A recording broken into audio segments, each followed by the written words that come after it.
During a heated argument, my stepdaughter, Stella, snapped, "Why don't you just disappear?" Her mother, Delilah, echoed this sentiment, suggesting that we would be better off without me. The words hung in the air like a heavy fog as I silently packed my bags that morning. By the time I reached the living room, an unsettling vibe enveloped the space. The house was eerily quiet, devoid of the usual morning chatter. My gaze traveled across the room, and then it struck me. The family photos, our visual history, were off. I approached the large frame above the fireplace, which held a cherished memory from our trip to Yellowstone the previous summer. The photo was intact, yet I was conspicuously absent from it. Every picture featuring me had been meticulously removed, leaving awkward voids in our family's visual narrative from the past 3 years. I stood there, my coffee cooling in my hand, when I heard the soft sound of Stella's door closing upstairs. Her footsteps hesitated at the top of the stairs, clearly aware of my presence. After a brief pause, she descended, phone in hand, deliberately avoiding my gaze as she headed to the kitchen. "Morning," I said, attempting to keep my tone neutral. The silence that followed was laden with tension. I had been in Stella's life for 3 years, trying to build trust through movie nights and math homework, careful not to overstep boundaries. But now, at 16, she was pulling away. I had anticipated the typical teenage rebellion, but this felt different, more profound. The change began last week, when I offered to help her with a chemistry project. She had been struggling, and I thought my support would be welcomed. Instead, her response was sharp and dismissive. "Stop pretending you care about my grades. You're not my real dad." I had heard variations of that before, but her tone carried a new edge, one that cut deeper. Delilah, who was in the kitchen, must have overheard but chose to remain silent, creating an atmosphere of division that felt palpable. Tension built over the week. Small grievances like dishes left in the sink, doors slammed shut, and conversations that ceased upon my entrance. Delilah grew distant as well, deflecting when I tried to address the growing rift. "She's just being a teenager, Thomas. Don't make it about you," she would say, but I felt the weight of her words. Then everything erupted last night at dinner. Stella was texting, breaking our house rules, and when I gently reminded her, she exploded, accusing me of policing her life. "Why don't you just disappear? Nobody asked you to try so hard. It's pathetic," she yelled, standing up, her chair scraping against the floor. I looked at Delilah, hoping for support or mediation, but she quietly suggested, "Maybe we'd all be better off if you did." Those words hung heavily in the air, shattering 3 years of memories. Stella laughing at my dad jokes, calling me in tears after her first heartbreak, and the pride in Delilah's eyes when Stella asked me to help her pick out a prom dress instead of her mother. I stood up slowly, my dinner half eaten. "Okay," I replied simply, trying to grasp the gravity of the situation. "What?" Stella challenged, a flicker of uncertainty crossing her face. "If that's how you both feel, okay." I walked upstairs, pulled out my old duffel bag, and began to pack. I could hear them whispering downstairs, but no one came to stop me. As I packed, I felt strangely calm, my hands steady. When I returned downstairs, Stella was gone, probably retreating to her room. Delilah stood in the kitchen doorway with her arms crossed. "So, you're just leaving? That's your solution?" she asked, her voice a mixture of disbelief and frustration. "You said we'd be better off," I replied, checking for my keys and wallet. "I'm respecting that." "That's not what I meant." She stopped, her pride or anger holding her back. I picked up my bag and said, "I'll be at Ryan's. I'll figure something out soon." As I paused at the door, I added, "When Stella said those things, it hurt, but hearing you agree shattered something inside me." The drive to Ryan's was silent, my mind a whirlwind of emotions. He took one look at me and set up his guest room without asking questions. That's the kind of friend he is. I turned off my phone and took a sleeping pill from my travel kit, hoping to escape the turmoil in my mind. The next morning, sunlight streamed through unfamiliar curtains, and when I finally turned on my phone, it buzzed with notifications. 13 missed calls, 8 from Delilah, 3 from Stella, 2 from my sister Quinn, and 27 text messages. I hadn't listened to any yet. I sat in Ryan's guest room, watching the morning traffic, contemplating the empty spaces in our family photos. Perhaps they had always been there, and I just didn't want to acknowledge them. My phone buzzed again. It was Stella. After everything that had happened, I found myself staring at her name, pondering what could be so urgent. But I wasn't ready to respond, not yet. Sometimes the hardest part isn't walking away. It's deciding whether to go back. The day began like the others, with me pretending to focus on work, while actually staring at my phone, torn about breaking the silence. Then Ryan dropped a bombshell over breakfast. Miles is back in town. He slid his phone across the table, revealing a Facebook photo of Stella's biological father at a local restaurant just 2 weeks ago. This was the same Miles who hadn't paid child support in 3 years and had missed Stella's last 4 birthdays. Suddenly, the timing of everything clicked. I scrolled through my texts again. Delilah's messages had evolved from anger to concern. Please, just let us know you're okay, to something more complex. There's something you need to know. It's Stella. Please call. Quinn showed up around lunch, coffee in hand and a nonchalant expression on her face.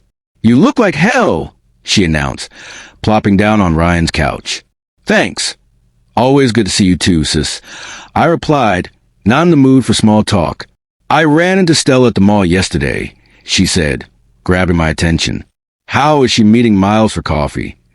Quinn watched my reaction, her expression hopeful. She didn't see me, she added. I felt a knot tighten in my stomach. You know that look she gets when she's trying not to get too excited about something? I saw it on her face. It was the same look she had when she got accepted to that summer program last year. Did you know Miles has been messaging her for months?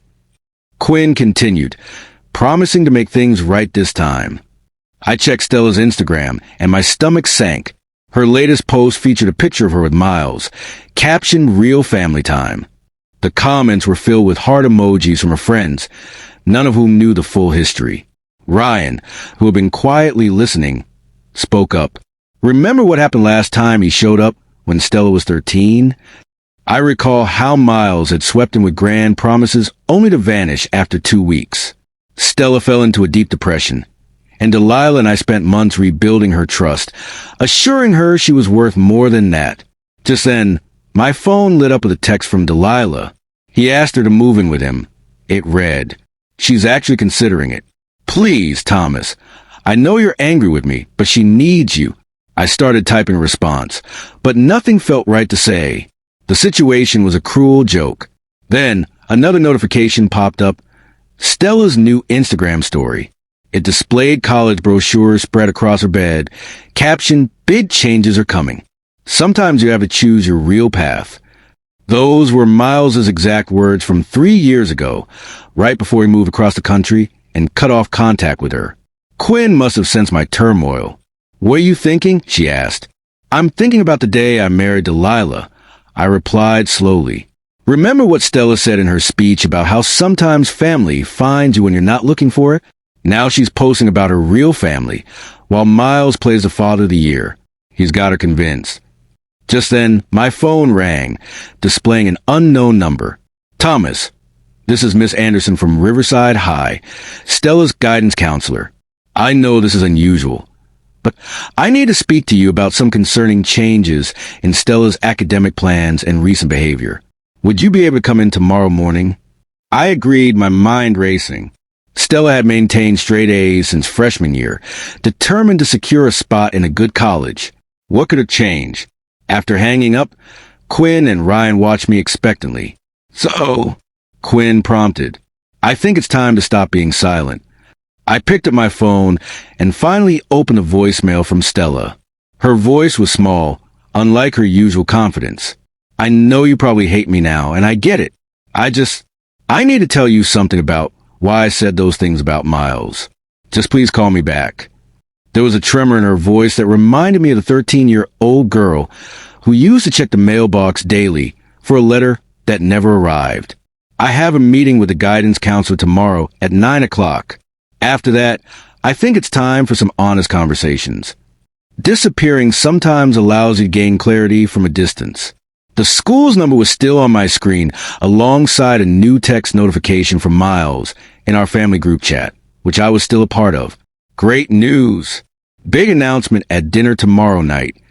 I had a feeling I knew exactly what that announcement would be, and I wouldn't allow history to repeat itself.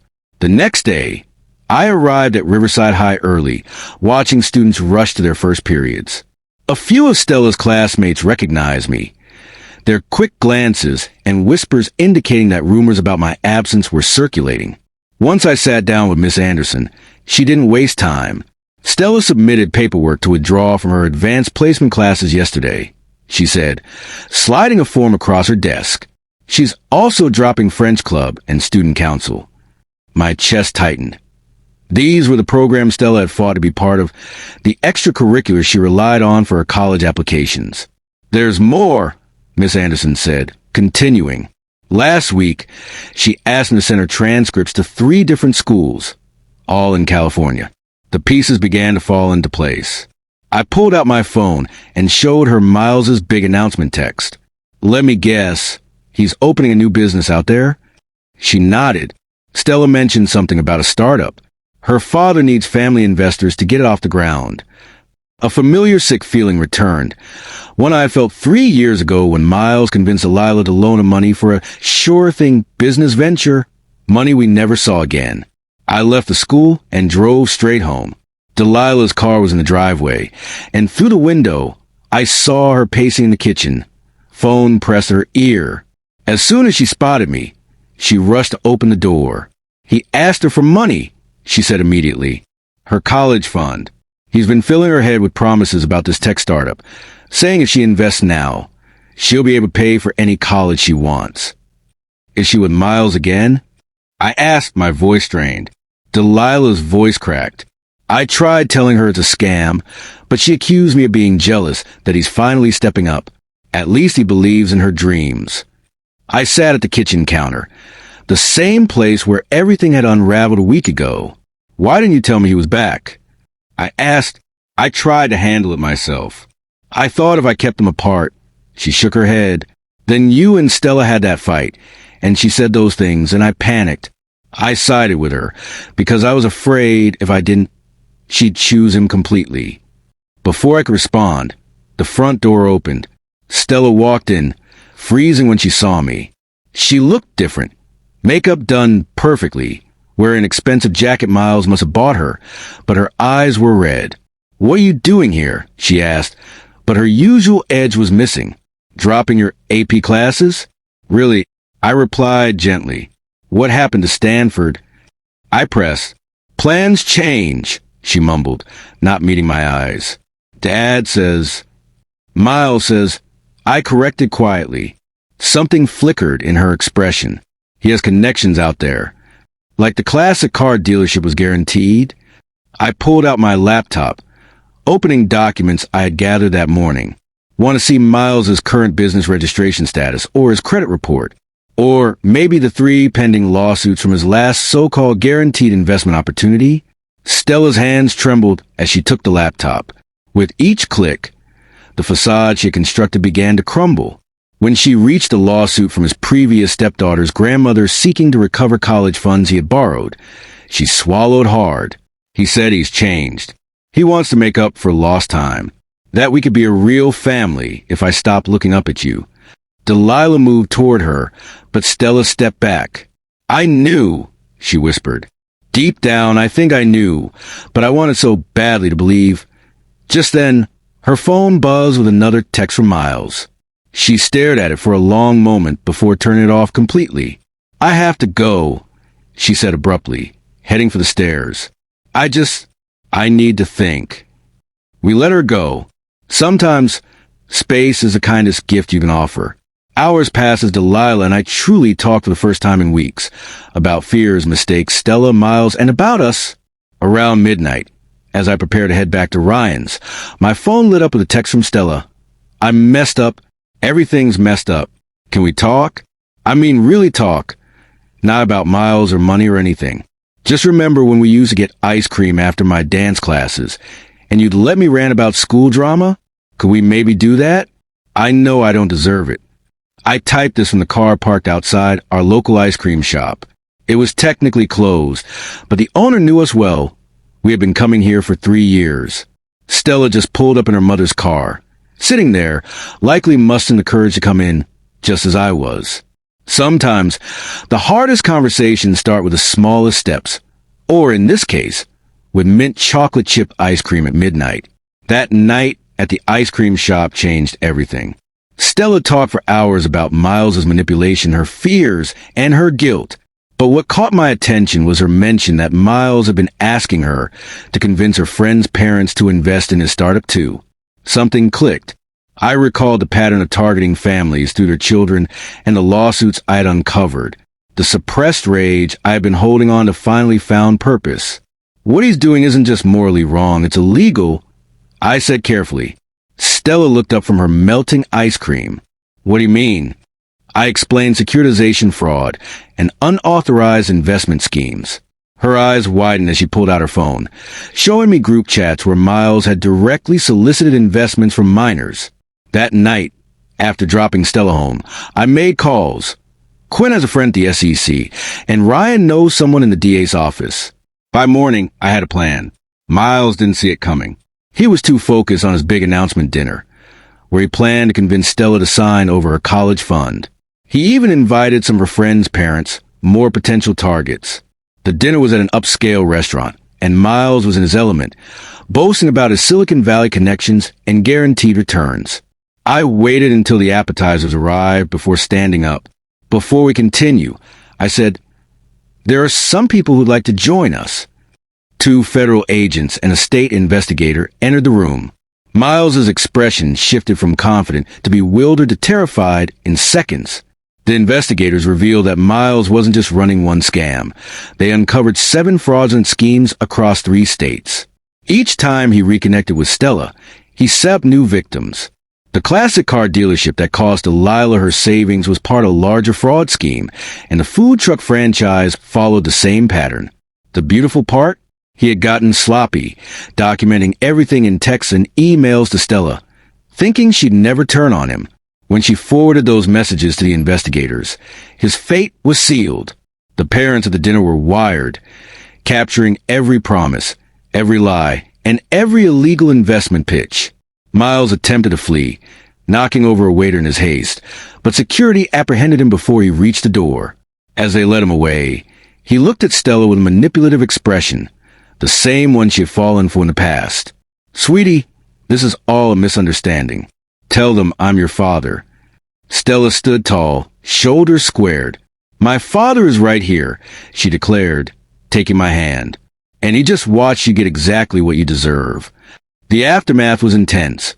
News coverage, victim statements, and more families coming forward. The investigators found over $2.3 million in stolen funds. Miles faced 15 to 20 years in prison. His startup? Non-existent, just a website and stolen images of a real tech company's office. But the true victory was not merely watching Miles get arrested. It was in the small moments that followed. Stella boxed up all her photos with Miles, donating them as evidence for the prosecution. She reapplied for her AP classes, and the school was understanding given the circumstances. Instead of anger, her friends' parents formed a support group for families affected by similar scams, turning something awful into something good. Last night, Stella asked me to help her with her college essays. "I have a pretty unique story now," she said. "How many people can write about taking down their biological father's fraud empire? Delilah and I are in counseling, working to rebuild trust and heal wounds." Watching her carefully place those photos of me back into the family albums, straightening each one, spoke volumes without words. This morning, Stella came down for breakfast early, sliding an envelope across the table. "I found this in my room," she said. "Miles asked me to mail it last week. It's investment paperwork for his startup. I thought maybe you want to add it to the evidence file." I looked at her, then at the envelope. "Want to deliver it to the investigators together?" She grinned, the real, unguarded smile I had missed. "Can we get ice cream after?" Some might argue the revenge was too severe, that family is family no matter what. But true family doesn't attempt to steal your future. They protect you, even from other family members. Miles' sentencing is next month. Stella plans to read a victim impact statement she has been meticulously crafting. Yesterday, she asked me to review it, wanting it to have a strong conclusion. It needs a good ending, she said. Something that shows I'm not just his victim anymore. I think she's already found that ending, in the way she carries herself now and how she's helping other kids recognize similar scams. Her real path is now clear, and it's not the one Miles tried to sell her. Sometimes, moving forward means ensuring that a person cannot harm anyone else. The best revenge isn't merely watching someone face consequences. It's thriving despite them. Tonight, we'll have a family dinner. Just the three of us. Stella will make her famous pasta sauce, the one she learned from cooking videos we watched together during lockdown. Normal, mundane family activities. The kind Miles will have plenty of time to ponder from his cell.